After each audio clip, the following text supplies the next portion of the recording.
The final two shots in our short film The Silent Groove were inspired by this piece of art, which we randomly found online when looking for inspiration for this film. In this video, we're going to talk about the setup and how we lit these two shots.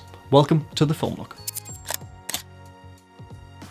Thanks to Premium Beat for providing the music we used in this episode. We recommend you check them out whenever you need a great track for your film. Visit their royalty-free library to see what we mean. We've added a link in the description below. Let's start off with this shot.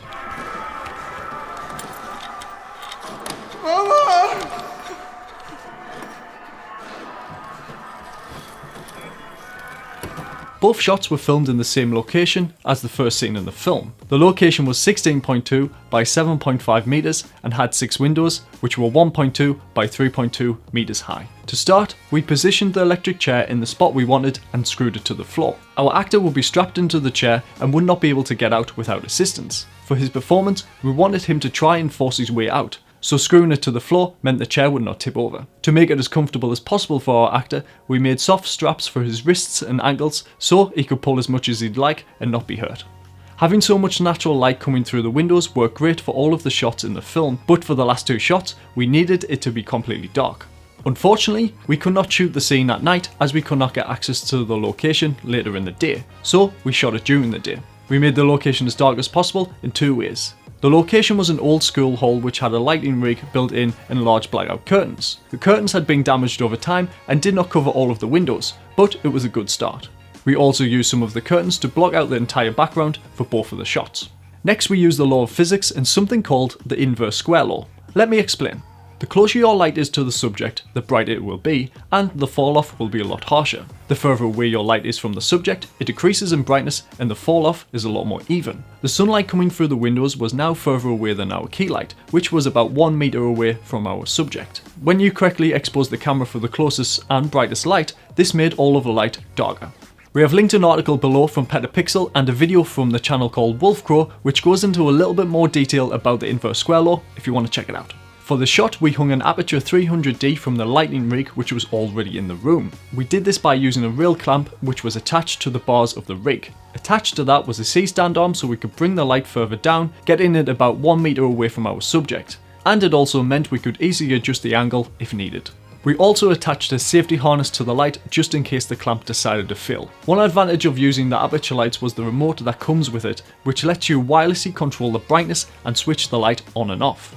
As the light was up high, having the remote meant we did not have to get the ladder back out to adjust the light, which saved a lot of time on set. One of the main reasons we rented the Aputure 300Ds was because you can attach different mounts to the front of the light, creating many different types of light sources. For the first part of the film, we used the Aputure Space Light attachment, which we spoke about in last week's video. For this shot, we attached a Fresnel lens, which helps to focus and create a beam of light. The light was set at 75% brightness, angled just in front of our actor Chris, creating dark shadows on his face.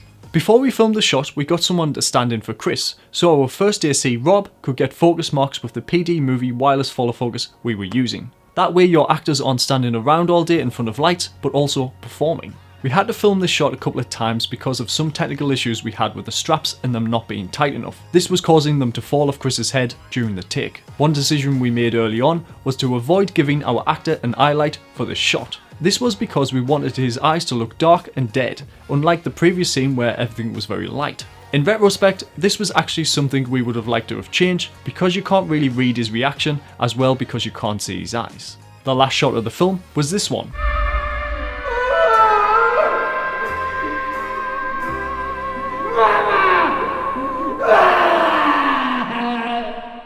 We took inspiration from this shot from an image we found online. We knew straight away this is how we wanted the film to end, with the reflection of the people watching him from an observation room.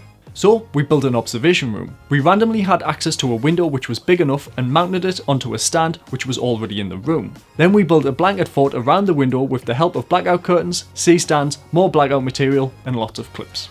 Now we had a room which was facing the chair and was completely blacked out all the way around, apart from the window. We did this to help emphasize the reflection of the people. By blocking out the background, this meant we only got their reflection and nothing else. To achieve the reflection of the people in the window, we used an Aputure 300D with a space light set to 100% brightness, which is around about a 2K light.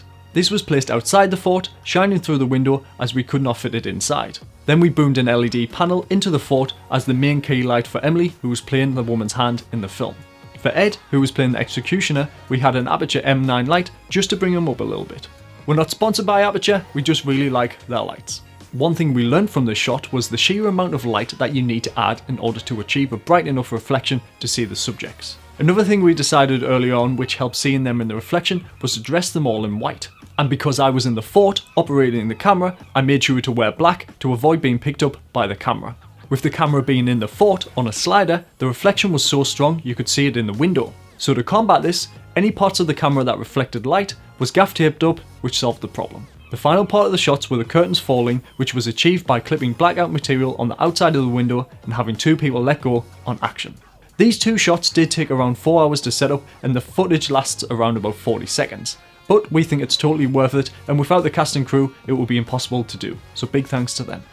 If you have any questions about the setup, let us know in the comments below. If you want to help this channel grow, give us a thumbs up or down if you don't. If you haven't already, consider subscribing, and remember, achieve it one shot at a time.